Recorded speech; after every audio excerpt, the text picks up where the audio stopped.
Welcome back to another episode of Out of Home Insider, the loudest voice in out of home. AWS, one of the biggest conferences of the year in Las Vegas, is just a few weeks away, which makes today's episode that much more timely. Today's guest is Jeremie Watkins. Jeremie is the founder and CEO of Spotlight Outdoor, one of the premier publishers in the Las Vegas market. We talk about everything that makes Las Vegas such a unique out-of-home market, how the out-of-home landscape there has changed over time, the tips and tricks to be ultimately successful with your campaign in Las Vegas, especially if you're planning a conference type of campaign. So sit back, relax, enjoy this episode, and without further ado, let's go. Welcome everybody to the Out of Home Insider Show, a podcast like no other, hosted by the one and only Tim Rowe.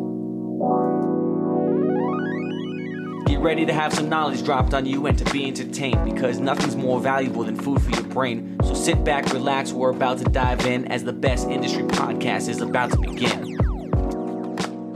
Jeremie, I'm really excited. I would say for the listening audience and the viewing audience, having you back, but we've actually already had this conversation one time. Unfortunately, the file became corrupted. You've been kind enough and willing enough to come back and do a re-record. So we're going to try to capture lightning in a bottle a second time here. Jeremie, thanks so much for being here. No, Tim, anytime. I appreciate you having me. And hopefully the sequel's better than the original. I think that it's got the potential to, because we've already now had a practice run at it. We've got a really good sense of some of the stuff that I think would really resonate with the audience. And we're going to do our best to guide that conversation. Jeremie, we start with everybody, the origin story. How the heck did you get in and out of home? Oh man, Tim, I was living in Manhattan Beach, and I got a job offer to come to Vegas, right? And my degree's in sports management. And so I came out here to work with an arena football team called the Las Vegas Gladiators. And I had a short stint there. My boss ended up going off to to manage a mobile billboard company called Big Traffic. This is back, 2005, 2006. And so, shortly after he took the role there, he picked up the phone, and I was making, kind of peanuts at the time, and said, "Hey, why don't you come over here and jump into sales?" And so kind of at the time in my early career, I hadn't really figured out what I wanted to do yet, and nothing had really clicked. And so lo and behold, I fell in love with outdoor and out of home. And I became a sales rep for a company called Big Traffic, basically selling mobile billboard trucks in Vegas at a time when they weren't really as accepted as they are now, so you can only imagine back then knocking on the doors of Caesars Entertainment and MGM Resorts. And so, yeah, that's how I got my start here in Vegas back in, again, 2005, 2006 and out of home. I've been here ever since. It's pretty awesome. I want to double click into what is the mobile billboard market of Las Vegas, because there's some unique nuance, but maybe take us back in time to that early inception phase where mobile billboard trucks were new on the Vegas Strip, right? That's the Yesco, iconic, building all of this digital neon over the course of time. Yesco has obviously expanded into being a great outdoor company, but Vegas has its roots.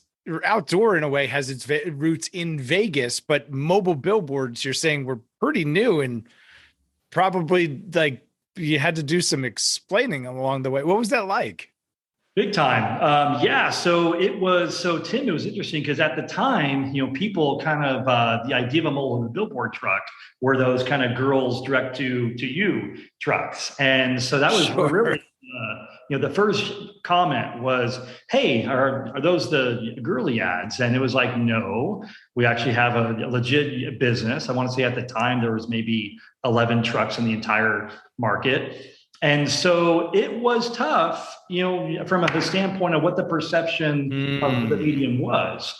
But, to us, it was very simple and easy to be able to say, hey, you're going to have a 200 square foot ad directly in people's face where they're walking or driving on the Las Vegas Strip, and you control the message, you control the route, you control the time. And so I just found it to be a very simple pitch in that regard.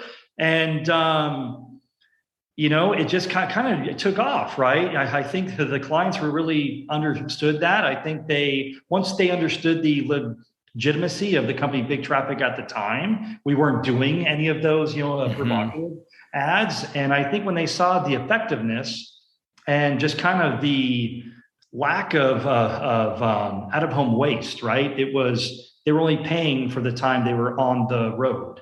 And so they could really control that from a messaging standpoint, whether it be a show that was running only on the weekends, we could really target that weekend crowd, or if it was a gaming message, clients wanted to run throughout the entire year. So it's interesting. You go from 11 trucks to now, I want to say the ordinance allows like 100. I don't know. And what does that mean? The ordinance, so Las Vegas as a municipality only allows there to be 100 mobile billboard trucks. Is that correct? So back in my, former years, sure. Right? So back when I was the owner of Create, yes, I think the mobile billboard started to take off so much that Clark County, Las Vegas, became the only municipality to actually create the first mobile billboard ordinance done in the United States. And it wasn't only surrounding the quantity.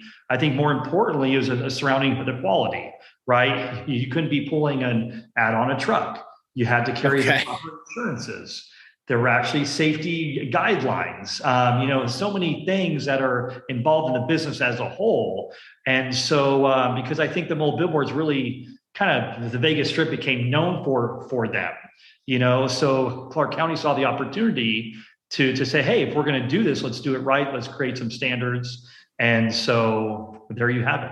It's an interesting microcosm. And I think we could come back and just snip out that kind of 5 or 6 minutes in there. It's a master's class on selling mobile billboards. It's such a practical way that you laid it out. I really appreciate that. But also is evidence of, hey, we were having so much success that it was creating some, inconsistencies and maybe some unscrupulous practices and things that were compromising it. So it became so big that the government had to step in.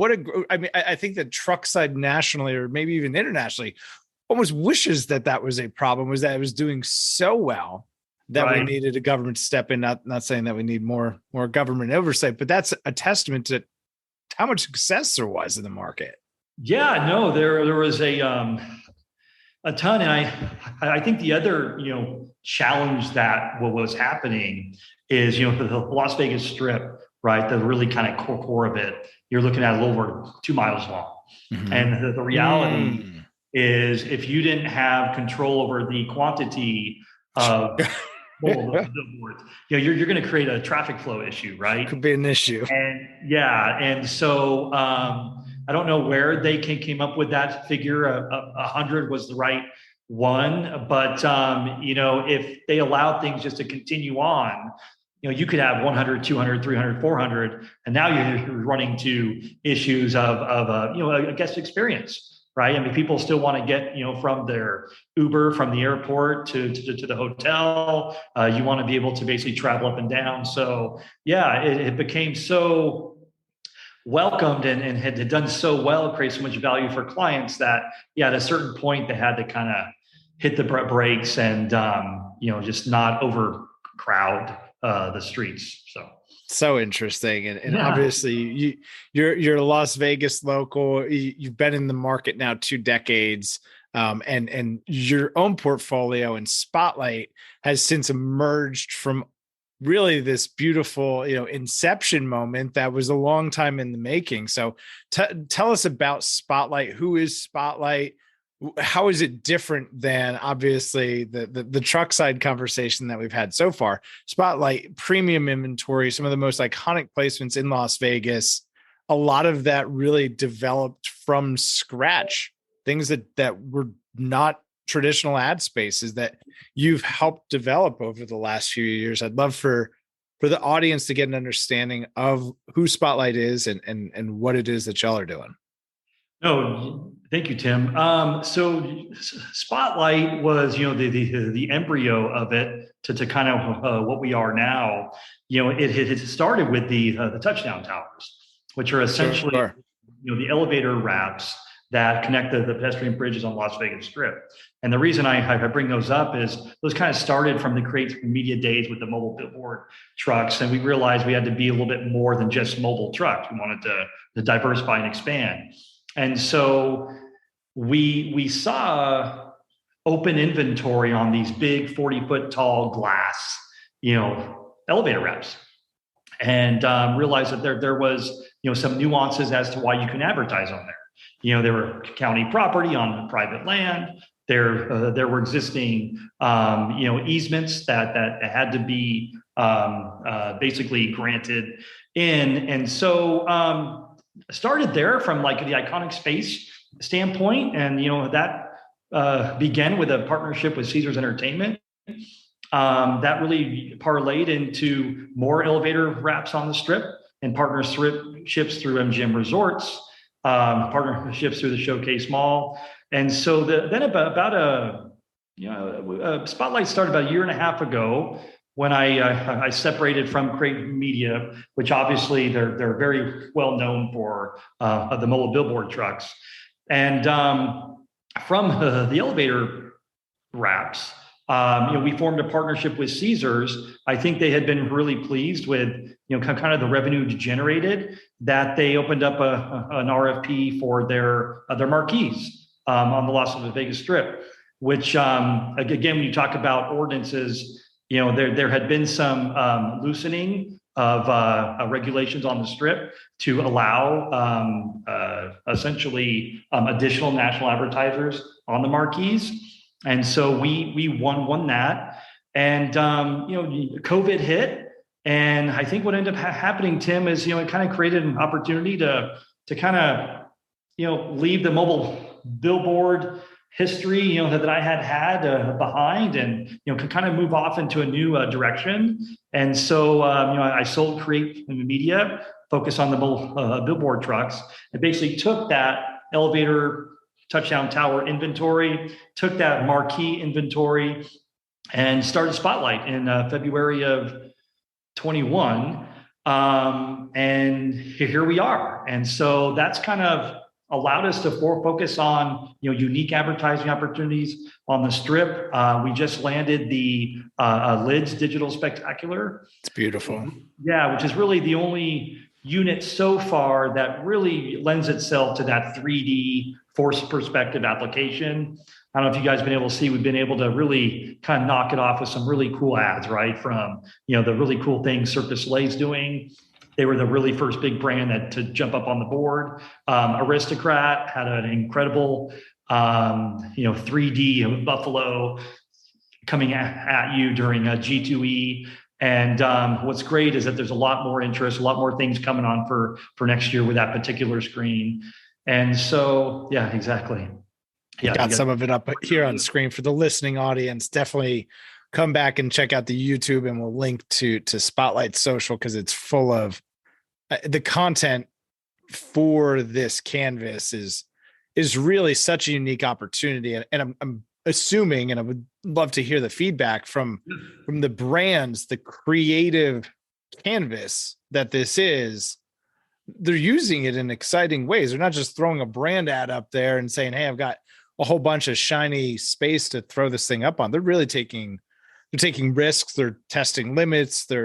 What's that feedback been like from the brands around opportunities like the Lids Tower? Yeah, so what was interesting is I'm almost, Tim, even more excited for what's to come for next year, because if you really think about it, that this board just became available mid-year, right? So you have a lot of brands already planned out their media spend. And so when we introduced the board, I think it was really Cirque du Soleil really saw it along with our partnership with them, and looking at the board saying, hey, to your point, let's just not just put a Cirque du Soleil ad up there and use our general content we're using across the canvas for Vegas. Let's create something special specifically for this board. And so it started with them. obviously we put that out to the local out of home world and the national out of home world. And I think brands really started to get excited. And that's where you see that Hard Mountain Dew, the Aristocrats. So we even have, Cirque du Soleil going back to the drawing board now and saying, how do we make this even better for next year? Or you have Aristocrat, who is, invested the type of money they did on that particular ad, and maybe hopefully we're running longer term. So yeah, we're literally 6 months in with this board. Wow. So I can only imagine what's going to come, as our team's out there kind of pushing it and sharing these really cool creative opportunities. Can only imagine for next year, some of the really cool things we're about to see. It's exciting. And as we're having more conversations coming into the end of the year, and I don't know if it's a sign of the times or maybe just a reflection of some more of the conversations with the types of brands we're working with over at One Screen, but I'm seeing more creative teams get pulled into the conversation earlier than I have historically. Interesting. Purely anecdotal, sample size of one, but over the last 6 weeks, I've seen more creative teams involved from the brand side in the planning phase, which is really exciting because I think anytime we can get the creative folks in the room and really seeing the formats and the opportunities and how they can be used together to create a campaign, that's when exciting stuff starts to happen. Oh, no, it's huge. Yeah, no, I agree with you 100%. What's cool too is, we, our sister agency is called a Company 8 ad group. And, they obviously kind of act and work on their own, but they work with us on this particular screen. So when we brought the screen on board to our inventory, we had them really become the experts on the screen and how the creative's built. And so it's nice because we have them as a internal asset to be able to lend a helping hand on ideas, because the 3D, the layout of it is completely different, right? There are certain rules you have to follow particular to the screen from what the viewing angles are. So it's exciting stuff for sure. Right. It's still just a two-dimensional surface. So it really is a lot of magic of the eye and the design that's creating that effect. And there's no projection that's coming out of the screen. That's just all creative chops, which is amazing. Yeah, no, it is. And I don't know if I addressed the question you had earlier on the feedback with the clients, but, the clients, obviously some of them being local, will go out there, watch the ads. And, the biggest takeaway for me hearing from them was they want to create memorable moments through a tourist journey on the Strip. And, it's one thing to have the big splash, one thing to have the right frequency in place and obviously have the assets in the right, areas for a good out of home campaign. But when they talked about the memorable moments and the association with the Lids board, because of the 3D element, is I would say probably the most, valuable feedback that we've had, that they're just willing to invest just to capture that sort of experience from a tourist standpoint. And you have the photos and the pictures and the reposting and all that. So for a client and a brand to understand that, it's more about creating that experience, through this obviously, epic board is, it's nice to hear. It's pretty special, right? It's taking what would otherwise just be an ad and turning it into a memorable experience for somebody who's in Vegas, right? Like, it is part of the experience. We talk a lot about micro moments, and right, these are all inflection points in a real world buyer's journey. And if you can create that moment where I'm remembering your ad as an experience, a part of my trip, versus I saw your ad on Facebook again for the 1500th time this week, like, which of those matters more from a brand standpoint? Sure, you get one pretty report from Facebook that says how many people clicked on it, but just as good fundamental marketers, like, yeah, I'd rather create the brand experience that these people are going to be telling their kids about 2 decades from now. I'll never forget when I saw a buffalo explode out of a billboard. Exactly. That's incredible. Like, I don't know. That's the stuff that gets me excited about it. So Jeremie, what are some of the things that folks get wrong in Vegas? You've been there obviously for such a long time. You're so familiar with out of home. what are the things that brands miss when they're activating in Vegas? Let's say specifically for a conference. We get a lot of brands who are participating in conferences, and they could be at different venues, et cetera, but they're not necessarily seeing the ROI of being in a booth and being on the conference floor. So they want to use out of home to activate around the conference and create a larger than life, impact for folks who might be attending that. What are the things that you got to get right, and what are the things that maybe kind of get missed in planning for Vegas?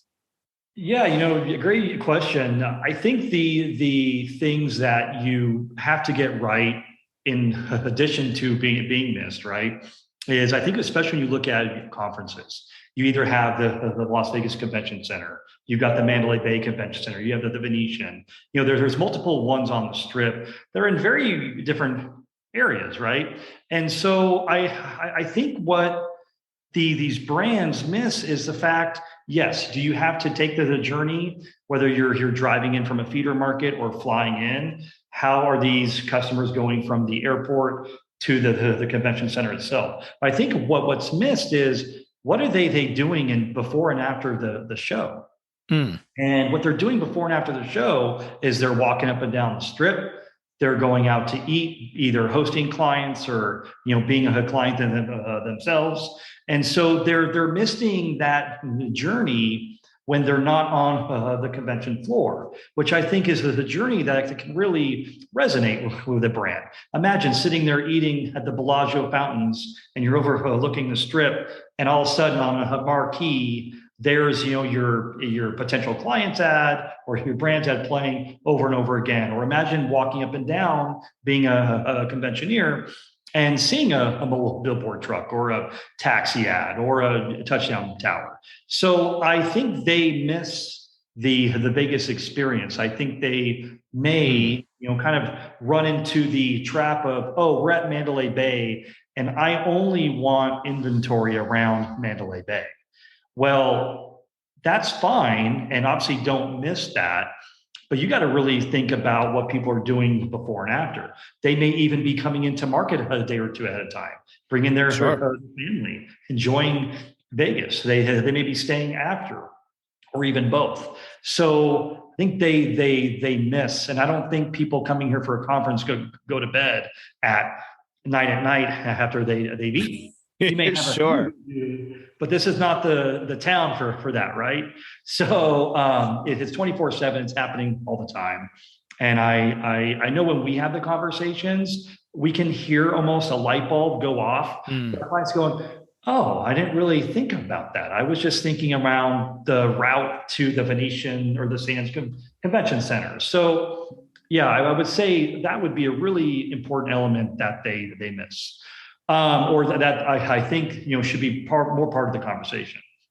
If there's any mistake made, I would say a wrong turn in Vegas can kind of take you from the limelight, from an outdoor and out of home standpoint, to being in the right spot to really being in the wrong spot. Okay. There are real key avenues on how to get from the airport to the Strip, or when you're on the Strip, kind of to and from. And so historically, you may have a market that's a bit more kind of open and broad. And hey, as long as I'm generally around the area, I'm good, because there's so many avenues in and out and about. The Vegas market, we talk about the Strip corridor, is so tight and compact that if you're on a board that may sound good, or it may look on a map like, oh, it's right there, but if it's on the wrong, left-hand turn away from a location, or if it's, on the Strip, which sounds good, but it's behind 5 palm trees, which there are those. Yeah. Like it could look like a great buy, and you could almost be at a zero impact, in my opinion. So I would say, and I think that the Vegas market here is really strong, from a vendor standpoint. I think there's a lot of continuity between a lot of the companies here. People have been here for a long time. So I'm really confident they're having those conversations, Mhm. but if they're not, those are things brands need to be really aware of, because again, you could be a quarter mile off kind of track and it's just not money well spent. And that's, I think, one of the things that's most beautiful about our industry is there's no data tool, there's no targeting tool that can explain the nuance of a local market like boots on the ground. And that's what's so special about Of Home. It's not just a billboard. It's not just data that says this is the billboard. It's understanding all of those dynamics, understanding that, hey, this road that's traditionally really good is closed right now because they're doing a construction project and a quarter mile of it's shut. So 80%, right? Like if you don't know these things, you got to ask the questions. There's so many great folks in the markets that can give you this type of insight if you ask. Yeah. No, it's so true. Like even too, if you don't mind, I'll give you Please. So if you're at the convention center, right? They host some of the biggest ones, CES, so on, so forth. So if you go north of the convention center versus having inventory going south, which is when you go south is really the heartbeat of the strip. You go from the Wynn to Mandalay Bay. That's what everybody knows the Las Vegas Strip of. If you go north, you could be even closer, but you really only have one property, being the Sahara, that's about a mile down that way. That is really even a relevant property. So if you were to buy a placement going north versus going south, I mean, Tim, you're talking night and day. Wow. And so, that's even a small nuance that people may not realize, that the convention center is on the far end of the North Strip. You pretty much, for the most part, don't want to go any further than that. You want to go everything south. South of that. South. But if you're not familiar with the market and you just think, oh my gosh, this is like right there, but it's north, yeah. Wow, sure. You're just on the wrong side of the tracks, and it's not a good place to be. Exactly. Yeah, I think it's a testament to Out of Home to have folks like yourself that understand the markets, not just how traffic flows, but the formats, how these things all work together. And I really appreciate you sharing that here today. Jeremie, what are the Latin long? How can folks get in touch with you? Where do they connect with Spotlight Outdoor? Give them all the details on how to learn more and connect with you for their next conversation about Las Vegas. No, thank you, Tim. Go on to spotlightoutdoorads.com. Pretty much has all of our information. We're heavily active on LinkedIn. It's kind of really the one platform. If you want to see all of our information, what the latest and the greatest is, check us out there. If you want to call, 702-210-7750. We'll make sure we kind of point you in the right direction. That's how you can get a hold of Spotlight. Well, I'm sure you're going to be hearing from folks after this drops. We get so many requests for Las Vegas. The conference is becoming increasingly popular for these brands to be spending outside of the convention. I think that this is going to be an episode that lives on in perpetuity and pays lots of dividends. So, Jeremie, I couldn't thank you enough for being here. Thank you very much, Tim. Thanks for having me. Absolutely. If you found this to be helpful, please share it with somebody who could benefit. As always, make sure to smash that subscribe button, and we'll see y'all next time.